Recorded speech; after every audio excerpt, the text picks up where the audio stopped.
The summer is heating up, and so are the latest training camp battles. Today, me and Chuck Bass are going to break down the latest rumors and notes that we're hearing around the league. Guys rising, guys falling. You're going to hear it all today on Risers and Fallers.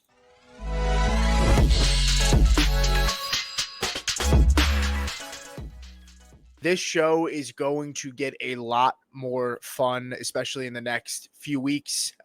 People are going to start reporting for the official training camp for the 2025 NFL season. And we're going to talk about a couple of different positional groups today. The first one being the Cleveland Browns. Now, I do have some ADP visualization charts to show you which guys are rising and which guys are falling, but this is a weird situation in this room. I mean, this is pretty much it, right? I'm not going to give you some spicy charts. They're charts. There's not much movement there. It's literally a straight fucking line. It is a boring line, right? There's a ton of reports of, is Shedeur Sanders going to be the guy that's going to start week one? Is it going to be Joe Flacco? Right now, like I said, not a ton of movement, Chuck, but who do you expect if you had to put your, chips in the middle of the table? Who is taking the first snap for the Browns at the quarterback position in week one? If it's not Joe Flacco, I think we all get together and do like some sort of million-man march, protest, LA riots kind of thing going on in Cleveland, because I don't want one damn second of anybody else throwing a ball. Deontay Johnson, who just came out and said, let's look at the quote from Deontay Johnson here, who just endorsed Kenny Pickett as the week one starter. I wasn't getting in no run plays, no pass plays, nothing. They said, Tay, we need you. And I said, no, I don't think it's a good idea for me. My legs is cold. And forgive the accent there. I'm direct quoting. That's him talking about his time with the Ravens last year, playing in cold weather games. So that's not a ringing endorsement for Kenny Pickett. The problem I have here is that the reports out of camp are that they're trying to figure out who the backup is going to be to Flacco. We all want Flacco. We've seen Flacco thrive in this system as little as 18 months ago, really. Now, look, is he probably going to be that good again? It's unlikely. But in those games, he played in the Kevin Stefanski system with David Njoku, with a decent run game. We're talking, what do we got here? Where's my yards, baby? 500 yards, 300 yards, 382 yards, 462 yards, just deep down the field bombs. And that's what we want. Otherwise, this offense does not exist to me outside of the run game. I completely ignore anything that happened in Indianapolis with Flacco, because that's not it's a Mickey Mouse bullshit offense that doesn't know what they're doing. I trust Stefanski significantly more. The main problem, like I said, I have is that if they're trying to figure out so hard who the backup is, that they're giving valuable reps to these guys to figure out who your second and third best quarterback are going to be, while taking away time Flacco having with the starters, it just seems like it's going to be a mess come week one. Yeah, this is the receivers in this room outside of Jerry Jeudy, Cedric Tillman, and Njoku. It's really, Deontay Johnson, like you talked about, right? He's wide receiver 3. We all know, and I think we're all hoping from a fantasy standpoint, at least a lot of us are hoping that it is Joe Flacco. And that is crazy to say for a guy at his age who's currently 40 years old. But right now, I think Joe Flacco gives us likely the best fantasy output. And to Chuck's point, there are concerns, right? I mean, look, it's OTAs, it's mini camp, right? We're not in training camp, so to speak, but I would hope that this coaching staff sorts this out sooner rather than later, because to your point, we don't want guys, this is probably like the biggest name room from a quarterback position in the entire NFL outside of maybe the Giants, who have Russ, Jameis, and now Jackson Dart, who was a first round pick. It's just a mess. And I would think unless Flacco looks really bad, it's tricky. Yeah, I think selfishly we want it to be Flacco. I think Flacco gives them the best chance to win, but are the Browns truly looking to win, right? I mean, they had a chance to take a quarterback in the first round. They opted not to. They end up getting Shedeur Sanders very much later on. And maybe you do have to see what Shedeur Sanders has. I think I'd probably feel the most comfortable if it's Shedeur of the other backups that gets put out there. But Dylan Gabriel is also a guy that got picked in the third round, who had they clearly liked more. Yeah, this is going to be a funky one, because you're right to talk about the pressure that the team is under, whether we believe so or not. I mean, I can wax poetic about Stefanski all day. He's had some great offenses.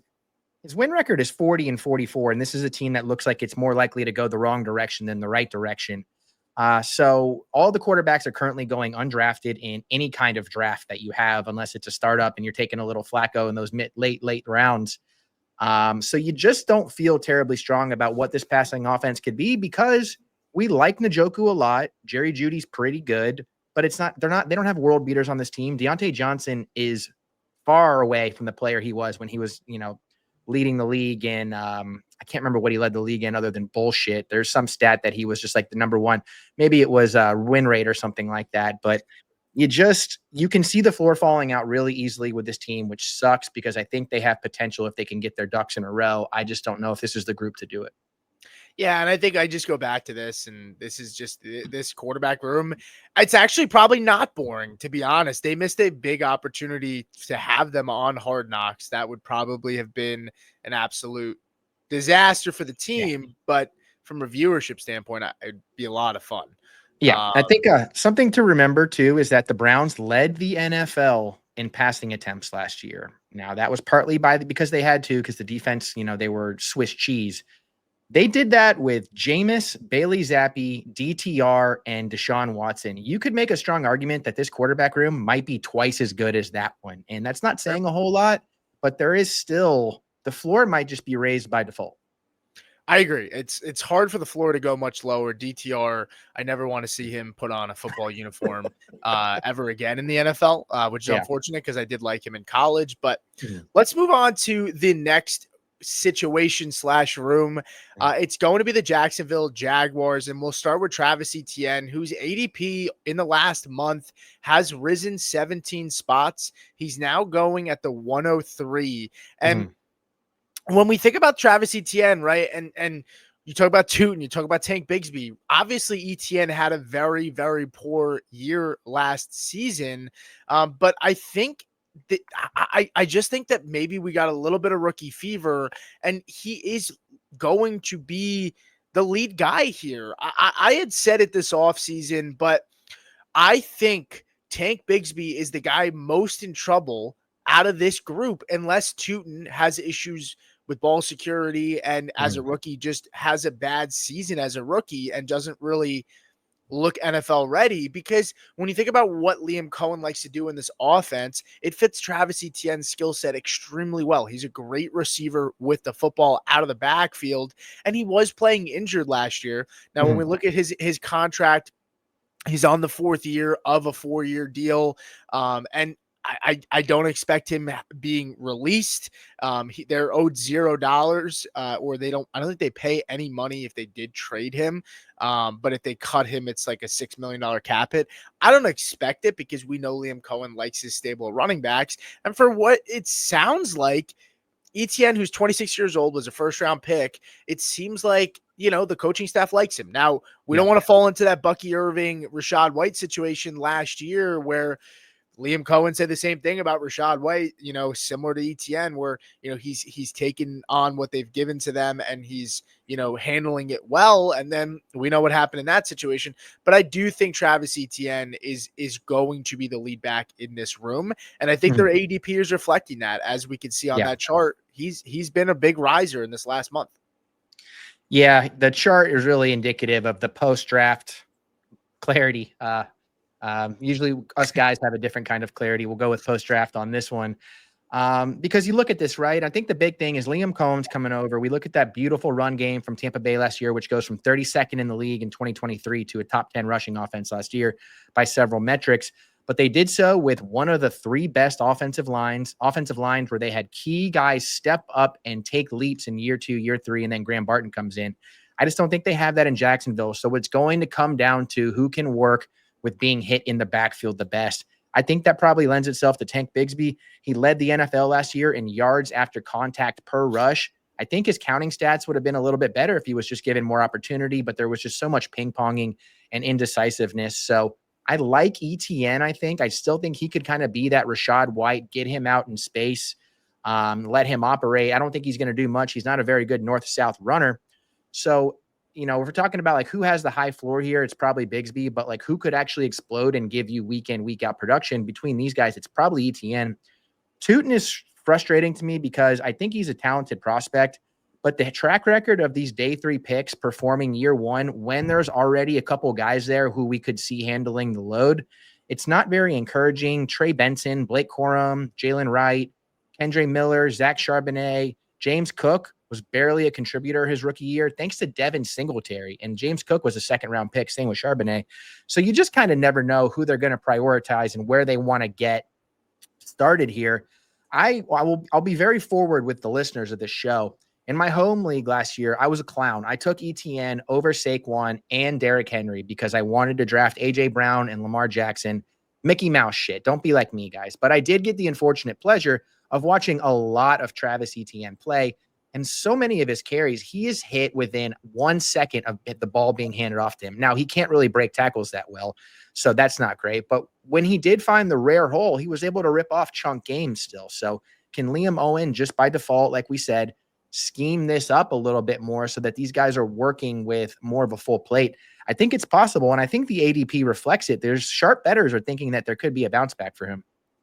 Yeah, I think so too. And this is a pretty good chart from 4 for 4. I know Chuck pulled it from Hayden Wicks on Twitter, who works with Underdog. But if you take a look at these charts, right, I mean, Brashal Tootin, he in April, right, when he was getting ready for the draft, gets drafted, we see the rise, and then he starts to fall, right? And then you take a look at Tank Bigsby, who has been a consistent faller since the draft. I think the market pretty much ETN and Bigsby both have been fallers up until about late May. Yeah. And then, Tank started to, ETN started to rise.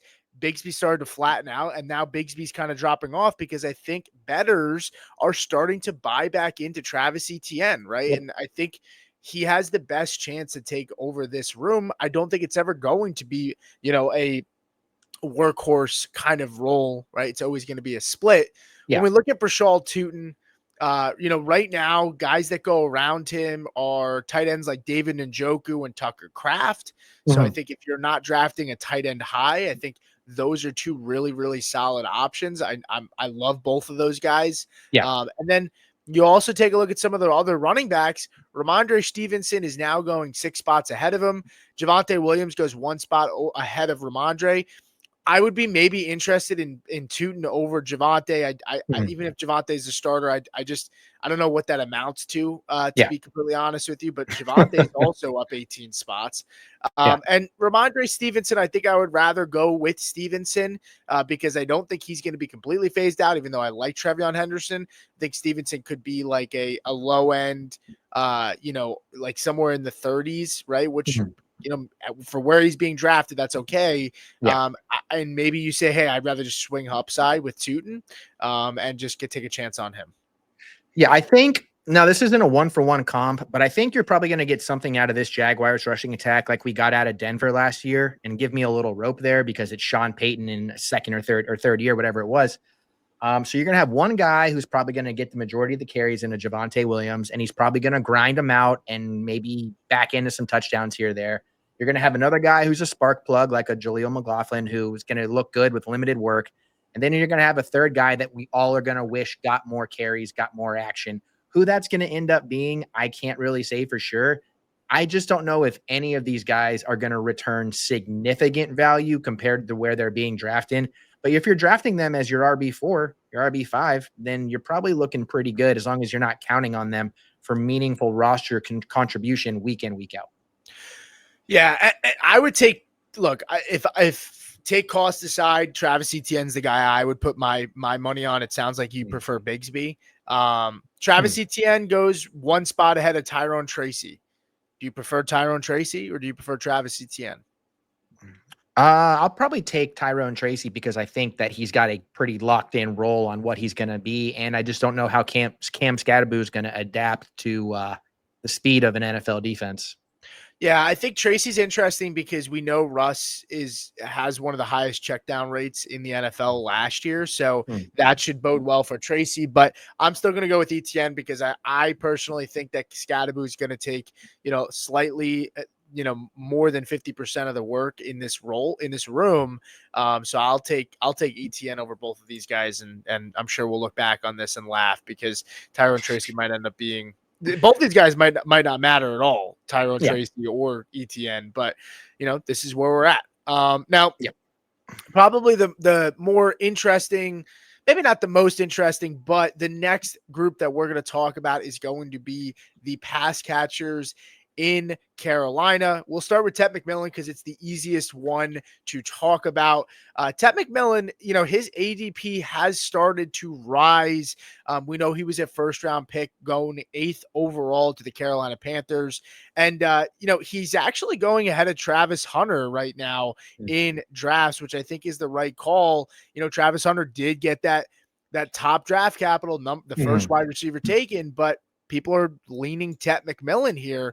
Now, I know I had said Tet is a riser, and if you look here on the chart, he has slightly dipped as of late, but he's been a large riser in the month, right? I mean, when you look at where he started in the beginning of the month, he was somewhere around somewhere close to about 40.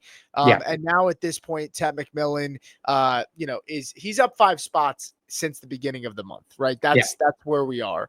But Ted, easy guy to talk about here, Chuck. Do you like him at his cost right now at about 40? Is that something you mind taking a chance? Is hilarious. This range is hilarious because it's kind of like how much hubris do you have and who you're going to pick. You've got Jordan Addison, Jerry Jeudy, Tet, Travis Hunter, Rome, Calvin Ridley, Jacoby Myers. Basically, all those guys have one thing in common. Like, what the fuck is going to happen with the quarterback here? Like, are you betting on a big leap? Are you betting from going from horrible to not bad? Are you betting on a breakout? And so basically pick your poison, right? There's a little flavor in there for everybody. Do you want to, want to dip your, do you want to dip your toe in when there's an opportunity like that? Like, Tet is the kind of guy that elevates everybody in an offense just by his presence, right? Like, you look at this Carolina passing attack on its own, it might be the worst passing attack in the league without him. Thielen, Coker, Leggett, Renfro, which is hilarious. Let's get those Renfro dollars going. But you bring in somebody like Tet and allows all these guys to slide back into their natural roles, and that's where they need to be, role players.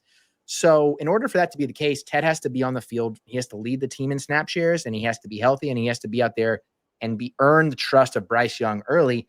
So then you compare that to guys that I kind of know can already do that, and I think might even have a higher ceiling, like a Jeudy, like a Jordan Addison, like a Rome Odunze. So his ADP is a little tough for me. I wish it was a little bit farther back with some of the more questionable guys, kind of like a Cup or a Diggs or a Reed, just because I really don't know.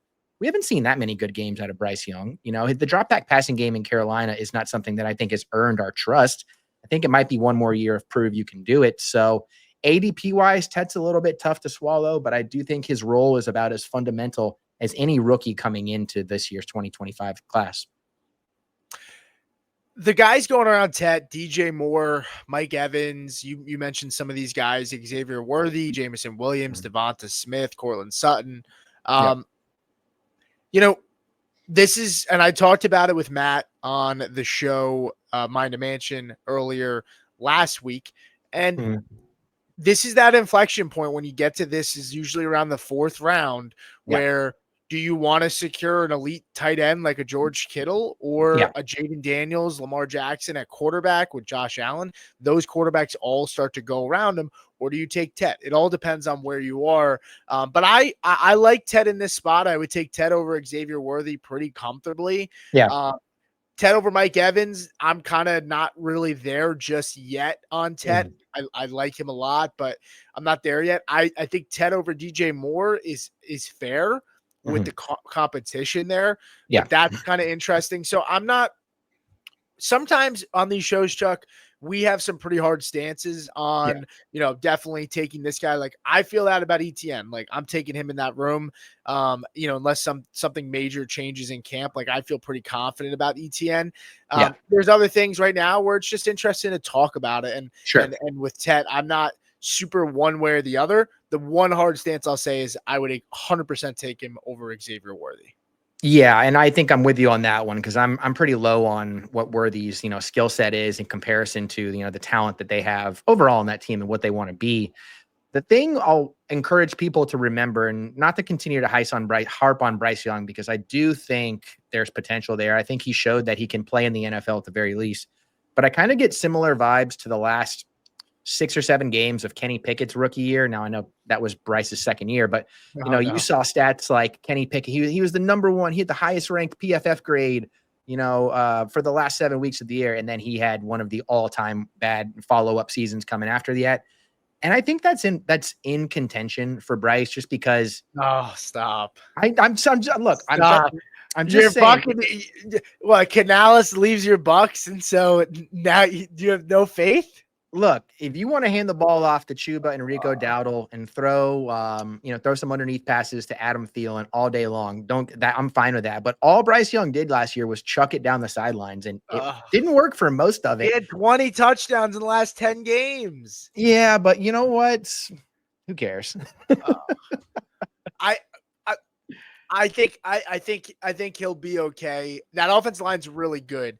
But let's shift to the next pass catchers in the room, I guess, because that's where it starts to get a little bit more interesting. There's some really good values on the board, and I think that finding value in offenses is a hidden gem that people don't look at enough, right? We're always looking for those elite offenses, but what about the offenses that really aren't so elite? Is there value there? And I always look for offenses that have good play callers, have bad defenses, play in good weather. Mm-hmm. That's all there for the Carolina Panthers. They have Canales. They play in a division where you could argue the Falcons, the Saints, the Bucks, and Carolina all have bottom 10 defenses in the NFL this year. Two of them play in domes, so you get dome games there. You also get the Bucks who play in warm weather.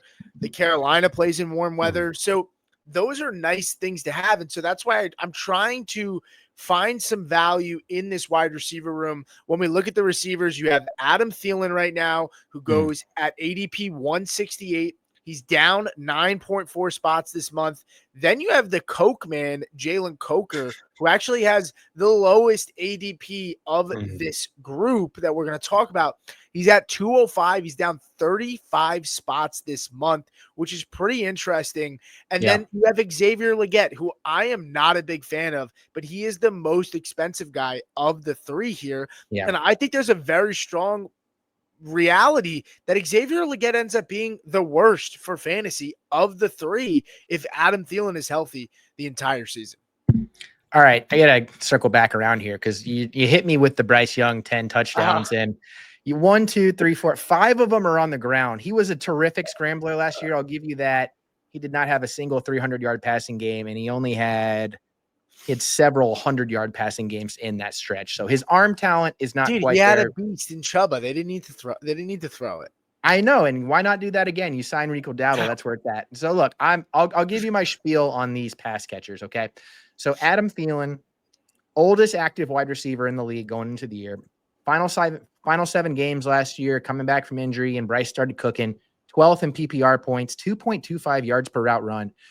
Why is that important on top of the obvious stuff? Because athleticism has never really been the strength of his game. And so he's aging pretty beautifully. And I think for where he's going, you're going to get a hot 6-week stretch out of him at some point, whether it's to start the year or to end the year. So he's going around guys like Kyle Williams, Jack Besh, DeAndre Hopkins, Quentin Johnston. Like, I'd be surprised if that group on a whole has as many 100-yard games as he does by the end of the season. So I really like him at cost. Legette, like you said, no thanks. Speaking of Quentin Johnston, like, that is the torch passing right there. Big concern last year was, could he get open and separate in the NFL? He could. He just couldn't do the thing he was drafted to do, which was bring the damn ball down. He struggled catching when he was open. He struggled catching when he was contested. Not great. Love Coker at ADP. Whether anything I said about Bryce Young is true or not, this dude going up against slot corners or cornerback threes and just absolutely dicing them while the other two guys handle the attention. He's just got big game ability. I think he's got great hands. He's got a great connection with Young already. I don't think I have left a draft without trying to snag him late, man. He has just got premium value, very much kind of like a Jalen McMillan last year type value, I think, that he could bring to this Panthers offense. Yeah, I want to serve. I'll get to Coker. I do want to mention that you brought up Adam Thielen. And Adam Thielen, to your point, I mean, last year in PPR, Adam Thielen had 3 games of 19 or more fantasy points. He had 19, 23.9, and 28 against Tampa Bay in the championship game, where Yeah. honestly there were teams that were probably starting Adam Thielen. I remember that week. Sure. I remember giving people advice to start him. Crazy enough, not to pat myself on the back, but then you also factor in he also had a 15-point game and a 13-point game. And we're talking about, if we're looking at this from a best ball view, I mean, you're talking about a guy who can give you spike weeks. We've seen it, right? It's really about the health and, how much can he keep it up? We know it's just what Adam Thielen's done the last few years. It's just give us a couple of spike weeks where he's super relevant again, and then he disappears, right? So yeah. I think at the cost of 168, I think Adam Thielen is a really nice value. And, him dropping as much as he has, which is a total of 9 spots over this month, is kind of interesting. So I think Thielen and Coker are the two guys I would target. If you are going to get a cheap stack in this offense, then I would pass on Leggett. There's guys going around Leggett that I would much rather have. Yeah.